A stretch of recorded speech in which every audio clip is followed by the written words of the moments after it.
Hey traders, Todd Gordon here, founder of tradinganalysis.com. Hope you're doing well. I haven't done one of these videos in a long time. I've been away focusing on wealth management business I'm covering for my guy Bennett Tyndall, who is on vacation.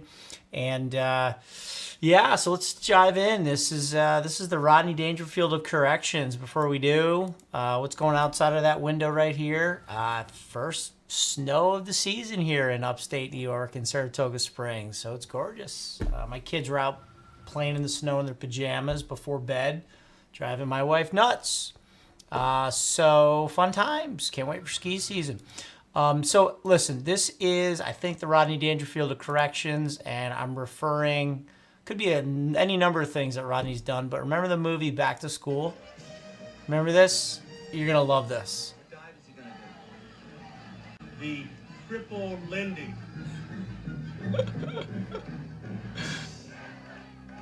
Hold on. This is, I got to show you the best part, and then we'll get back on track.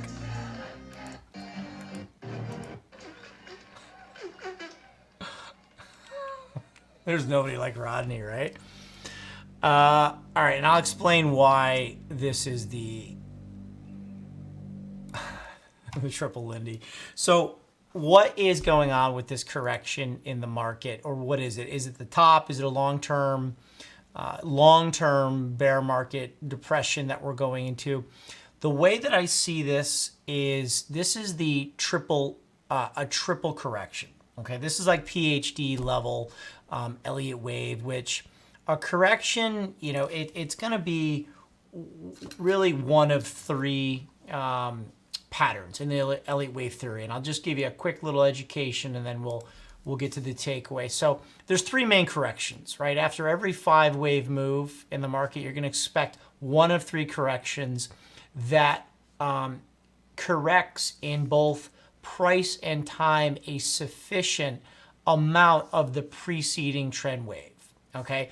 And the three corrections that would take up this acceptable amount, again, of price correction and time correction is the zigzag, which is down, up, down.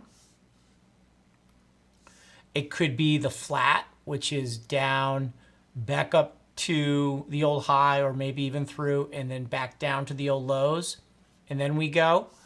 Or it could be a triangle, which is a 5-wave swing, down, 2, 3, 4, 5, and then you go.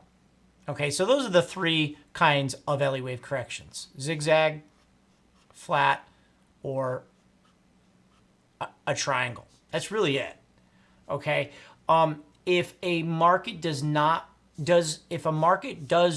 form one of those corrections, but it looks very small, like we have an ABC zigzag here, but if it looks very small in both price and time compared to what we've done in the prior trend wave, which you can't say this little guy right here is enough to correct what we've seen since the 2020 COVID low. So that's how a correction goes complex.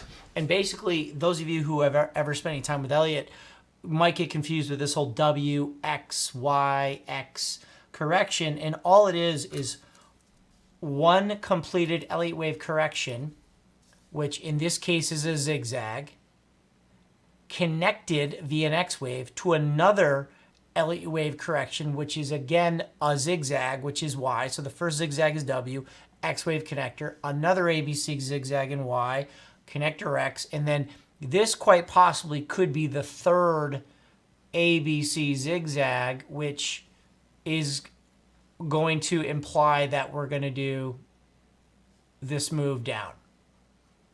That is the triple Lindy of Elliott wave corrections, and I'll tell you where this count is wrong. And I don't think this is going to happen, okay?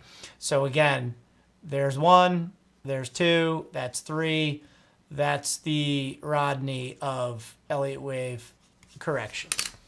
Okay, so I'll show you where resistance is going to come in and where we're focused. So off of the daily down into This is going to be a 1-hour chart. This is all of the B wave, and I'm kind of giving you the gory details here, but this is the B wave that I just showed you. There's a cluster of fib resistance right up into here. There's downtrend resistance from the 2022 highs back here in January. So we have traditional technicals via trend line. We have fib that is forming in two zones here in the S&P from 40.41 to 40.54, and then again, another zone from 41.31 to 41.55. So this is going to be one of two key resistance zones that you need to watch. Okay, we could fail here or here, and again, remember we have the trend line from 22 high right there. Okay, so watch that. And today we did kind of give it up into the close. That news about the Russian missile landing in Poland, very unfortunate. That could be the case. Okay, I don't know. We're coming in with an open mind. The alternate count or the secondary count, which I think is possible, is not the triple Lindy, is just a simple from the 2022 high, A, B, C. That's the low, and we're moving higher.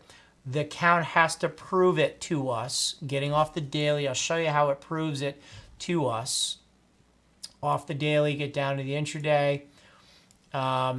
Here is the 5-wave move following an amazing PPI report. And then we've got an ABC running expanded flat and getting a little bit more Elliott wave-esque. If you break to new highs here, that more or less confirms, I think, that that second count I just showed you is in place. This is a flat Elliott wave correction. It doesn't look like it, but it's down in 3, up in 3, and then a diagonal 1, 2, 3, 4, 5.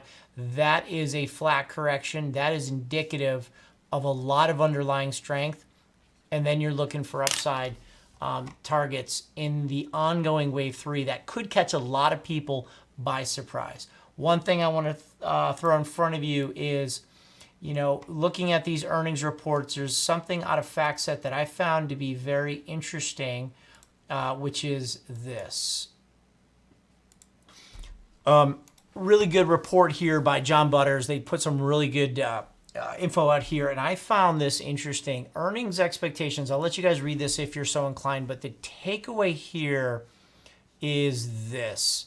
So we're about 90% of the way through reporting of Q3 earnings. 69% of the companies are reported. Actual EPS beat is on average 77% of the companies on a 5-year average beat. EPS estimates 10 years 73. We're at 69, so we're shy. This is not so good. The average price response, I should say, the amount that the actual earnings estimates exceeds expectations is 1.8%, which is below 8.7 on the 10-year and 6.5. 8.7 on the 5-year and 6.5 in the 10-year. So we're only beating by 1.8%, which is below what we'd normally beat. But what I find interesting is here, right here. Companies that have reported positive earnings for Q3 have an average price increase of 2.4% 2 days before and 2 days after earnings. This percent increase is much larger than the 5-year average of 0.9% in the 2 days before, 2 days after.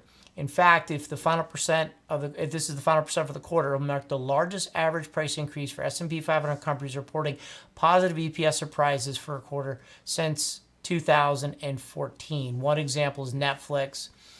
They reported $3.10, expected $2.14, and the stock is up 16%. So what they're saying there is companies that are only beating by 1.8% estimates, but they're having a 2.4% upside price response compared to 0.9%, which is a historical average, which I find to be very interesting. Another chart that I want to put in front of you is if you look at forward expectations for earnings, here is Y charts. You know, this is in purple is S&P 500 EPS. So for Q2 of 22, second quarter this year, they made $42.74. We're almost done with Q3 earnings. We still have some big ones tomorrow. You could see that the expectations in orange are for future EPS. So you're looking at expectations for Q3 of $45, and I'm looking at this number right here, $45 a share, Q4, $48 a share, and then expectations for 23, we're at new highs for EPS. Okay, and then I can put operating earnings per share in there as well. Same deal. You know, operating earnings at 46-ish right now. You can see operating earnings are expected to increase drastically. So I think expectations are solid. I think there's developments in the macro market. Interest rates have come off the highs. Longer into the curve has kind of shed the 4 handle, down on a 3 handle with the 10-year yield, 30-year yield, even the 5-year yield. The short term is still up there as Fed funds is going to go up to obviously 4.25, 4.5. We'll see where terminal Fed funds is. But I think combined with that earnings response, based on what I said, earnings surprises are being rewarded in this market. We're seeing a lot of squeeze.